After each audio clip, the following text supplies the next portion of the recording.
幸せについて考えるってことは悪いことじゃない。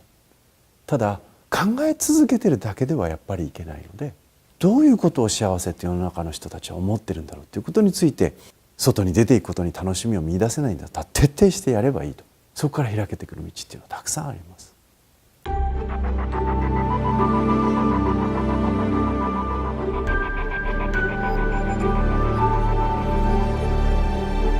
ペンネーム木大さん、20歳の男性の方ですね。お悩み。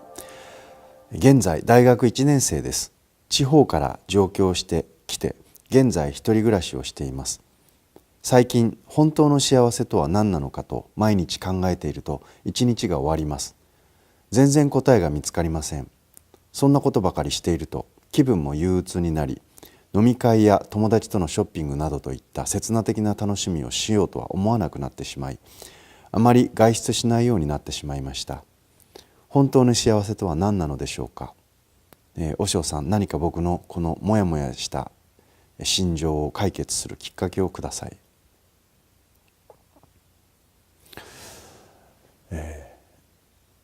禅の言葉に主生一如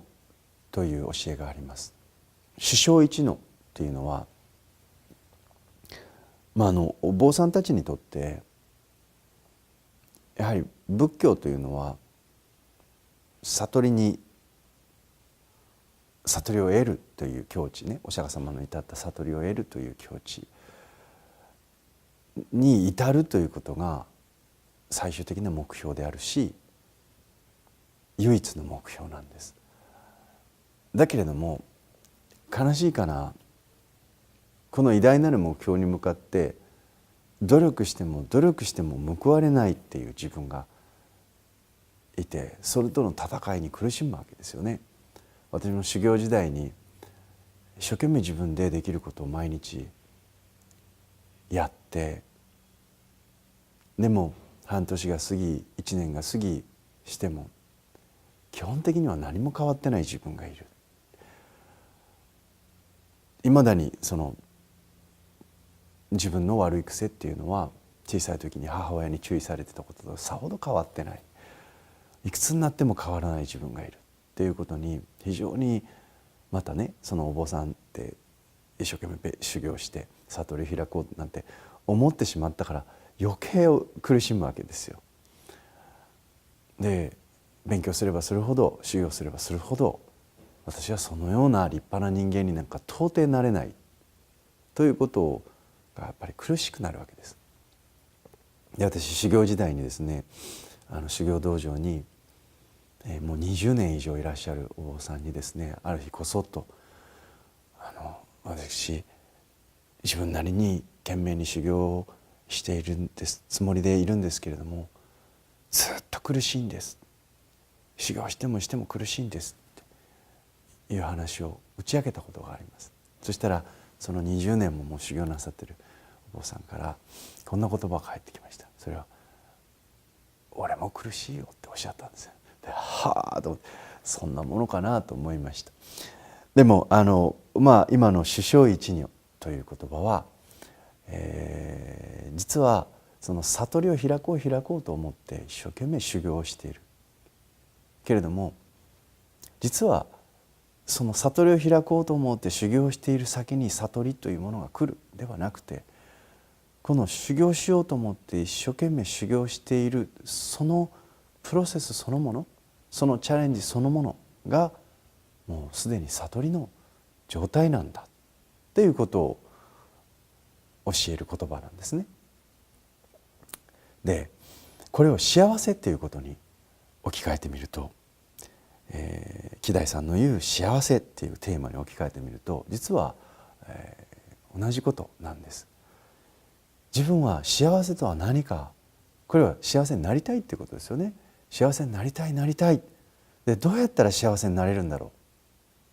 うで、実はこの幸せというものがどこかではいこれが幸せの世界ですよっていうのがボーンと開けてくるっていうよりは、この幸せにありたい、幸せになりたい、幸せに自分は生きたいという幸せに向かっての努力がそのまま実は幸せであるということなんです。とは言ってもなんとなく分かったようで分からないとおっしゃると思います。その気持ちはよく分かります。これはやっぱりね、いつか気づく時が来るんですけれども、なかなかそうはいかない。希代さんが今抱えている問題は何かと言ったら、答えのないものに対して思い悩んでるっていうこと。例えば算数で 1+1 はって言ったら2という答えが導き出されます。3+3 はって言ったら6。2×8 はやっぱり答えがちゃんと導き出されるわけです。割り切れること、割り切れないこと、私たちが答えを出せること、そしてそもそも答えがないことというものも世の中にはあるんです。で、大人になっていく過程で私たちが気づいていくことというのは、実はそもそも答えっていうものがないことの方が世の中にはたくさんあるんだっていうこと。答えが出るものよりも答えが出ないものの方が実はたくさんあるんだというよりも、答えが出ないものの方が、答えが出ないもの、そもそも答えっていうものがあるともない、あるようでいてない、ないようでいてあるというのがこの宇宙の摂理なんです。でそのことに気づくというのが実は悟りという世界なんですけど、これは一般の人からすると不思議と言われる世界ですね。不思議というのは思議することができない、私たちが思ってああだこうだ議論してこうだっていうことができないという世界のことを不思議と言います。でこの不思議という世界が実は世の中にはあるということ。でこの答えが出ないこと、でも実は裏を返せば答えが出てるということです。答えがないよという答えが出てるということ、そのことに対して希代さんが悩んでいるということが実は問題なんです。で処方箋、お釈迦様っていうのは本当すごいです。そういったじゃあどうしたらいいのって、そうは言ってもすっきりしないんです。こういうことってあるわけです。でこのじゃあどうしたらいいの、そうは言ってもこのモヤモヤを何とかしてほしい、これに対してお釈迦様は明確な道筋を示してくださってます。これが処方箋ですけれども、精進という言葉があります。精進、聞いたことあると思います。精進する。お釈迦様はこの答えがあるようでいてない、ないようでいてあるというこの混沌としたよくわからない、思議することができない不思議な世界を生き抜いていく術としてですね、精進をしなさいということをおっしゃってます。じゃあ精進って何って言った時に、具体的に4つのなすべき精進の道筋があるんです。これを今日処方箋として希代さんにはお伝えしたい。一つ目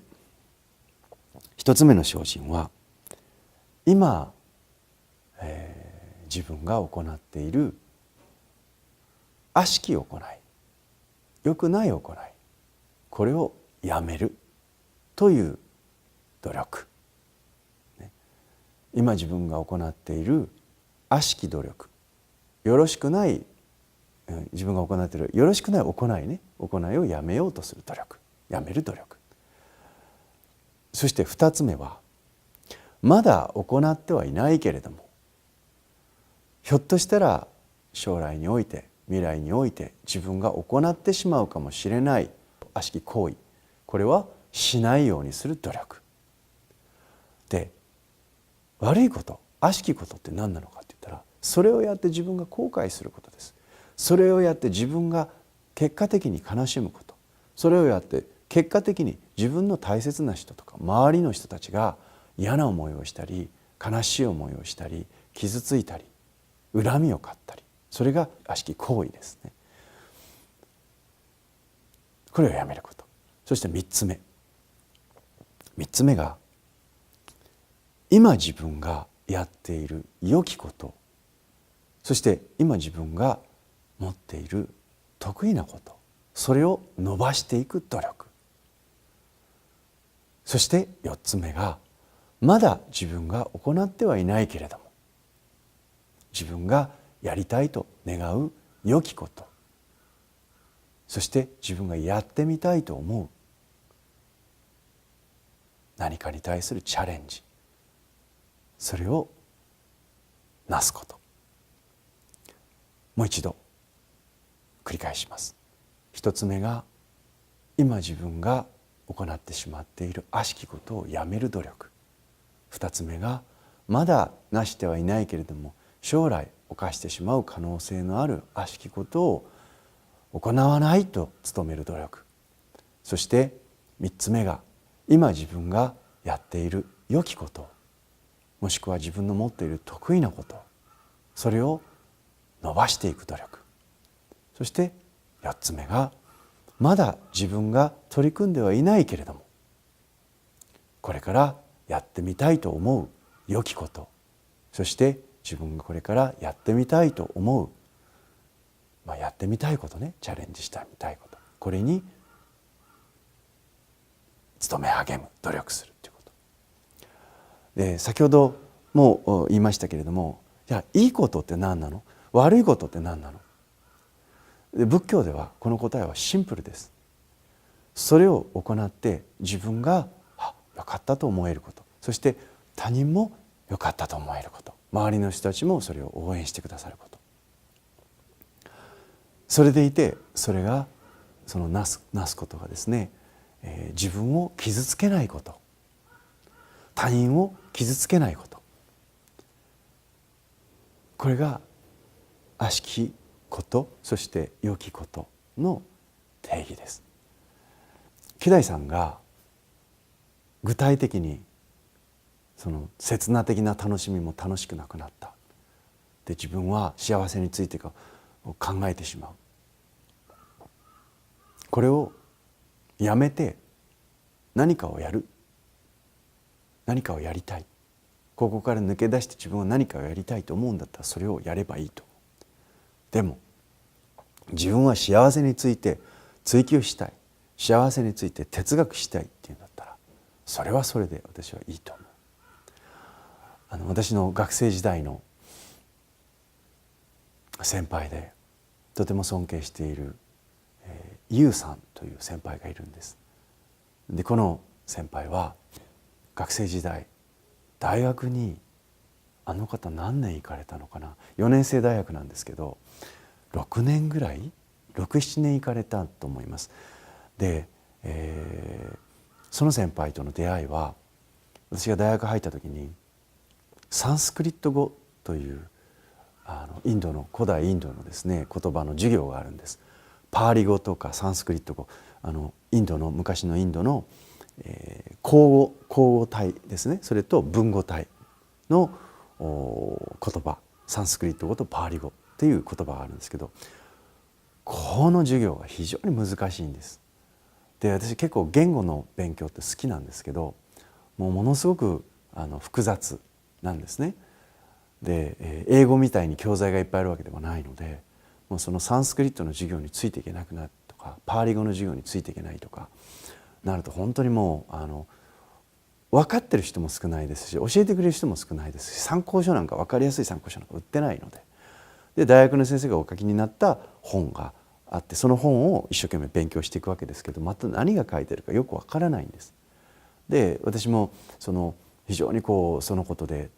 行き当たって困って、そしたらですね大学の中で学生さんなんですけど先輩で分かりやすくそのサンスクリット語とかパーリ語ということを教えてくださる人がいるよっていうことを聞いてですね、小耳に挟んで、でその方のところへ行ったんです。そしたらそれがユウさんなんですけど、そのユウさんがそういったサンスクリット語とかを、もっと分かりやすく勉強したいっていう学生さんたちを集めてですね、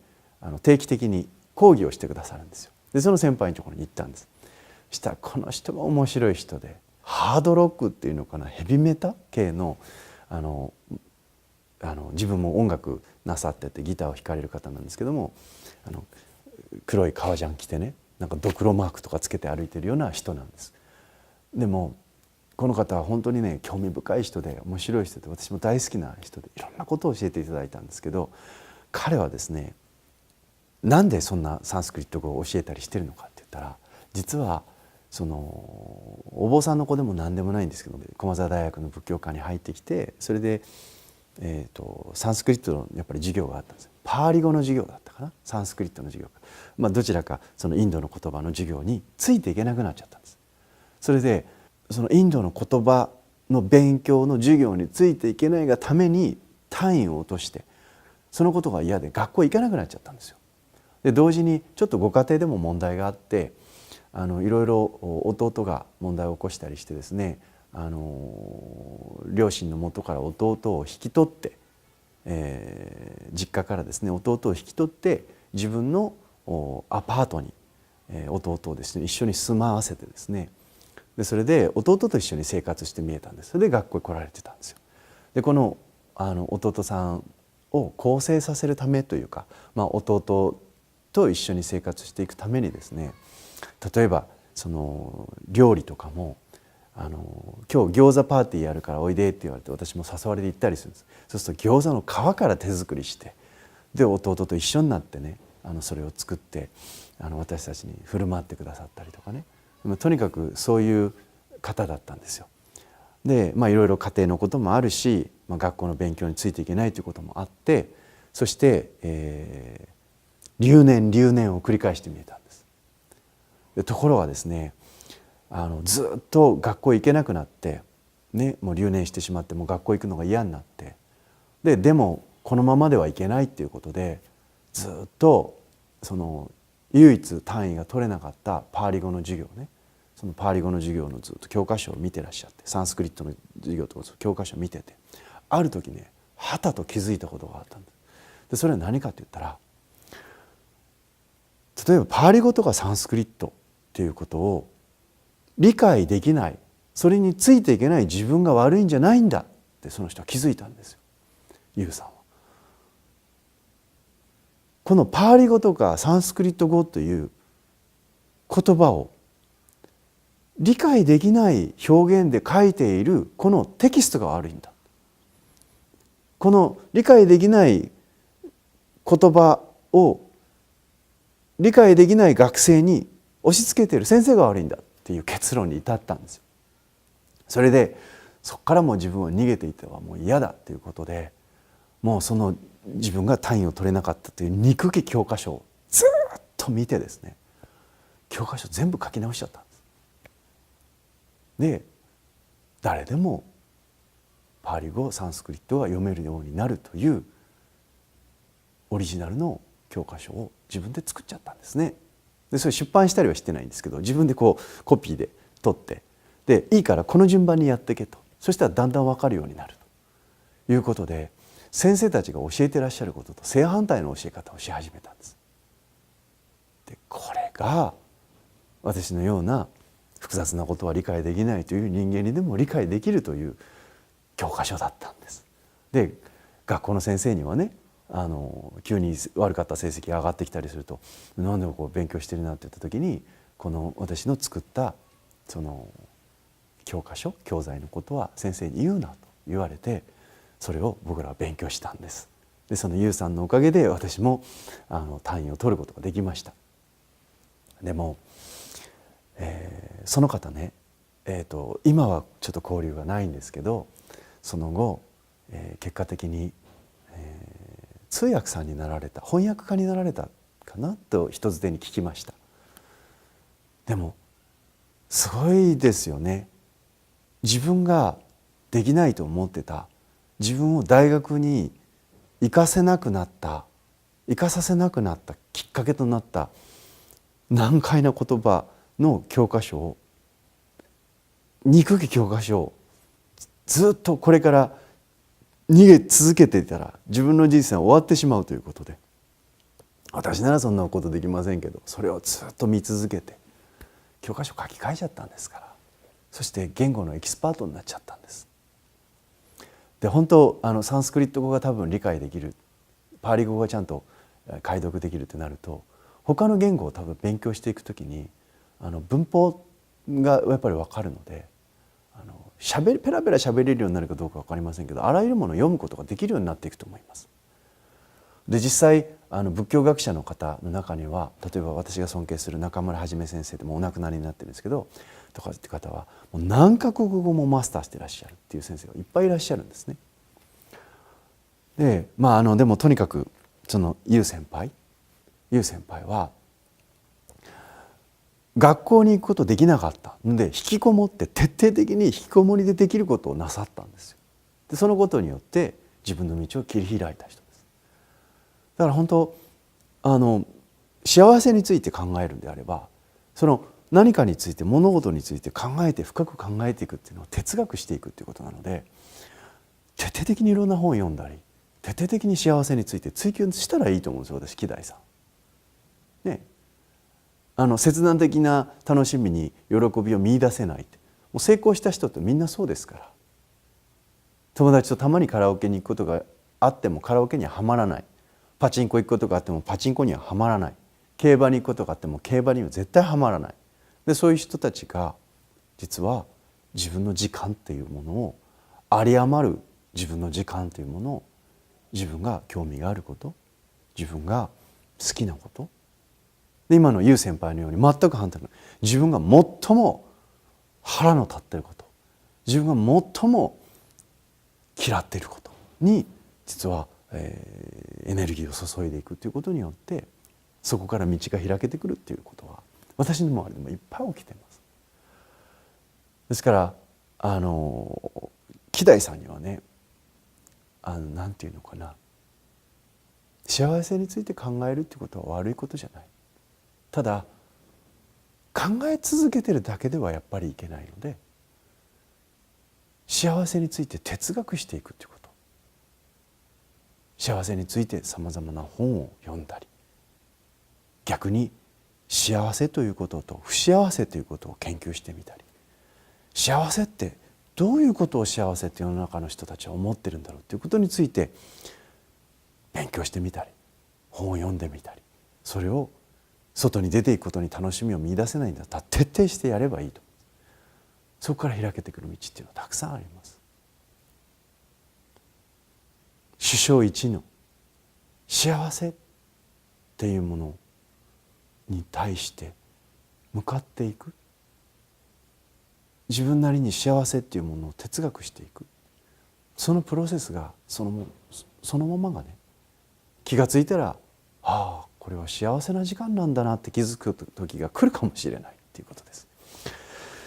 とにかく希代さんは幸せのスペシャリストになったらいいと思いますよ。ね、幸せになるためにはどうしたらいいんだろう、幸せってどういうことだろう。友達と飲み会に誘われたら、飲み会は嫌だけど、その友達たちが幸せになるためには、その場が幸せになるためには自分はどういう振る舞いをしたらいいだろう、どういう言葉遣いをしたらいいだろう、どういうことを言ったらみんなが幸せに感じるのかな。でそれを哲学していく。そんなことを積み重ねていったら、みんな幸せになりたい人ばっかりですから、世の中はすごいことになると思います、ね、幸せについてこれ以上考えたくないと思って違うことにチャレンジするのもよし、幸せっていうことをもう頭から離れないんだから、これは自分に与えられた一つのお題だと思って徹底的に幸せを哲学していく。家族の幸せを考える、友達の幸せを考える、自分の幸せとは何か、世の中の人たちの幸せとは何か、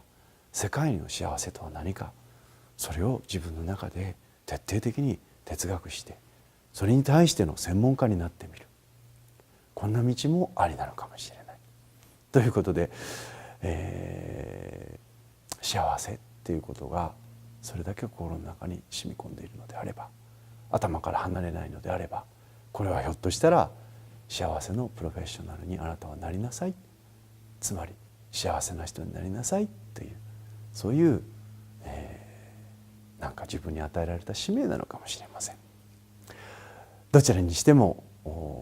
木大さんはまだ20歳ですからね、すごく可能性があると思いますよ。ぜひね、苦しいけれども何か自分がそこまで取りつかれていることがあるっていうことは悪いことではなくて、むしろ何か大きなね、自分にとっての出発点になる、出発点のエネルギーを与えてもらってる、そう解釈して、一歩を踏み出していただけるときっと幸せな未来が待っていると思います。応援しています。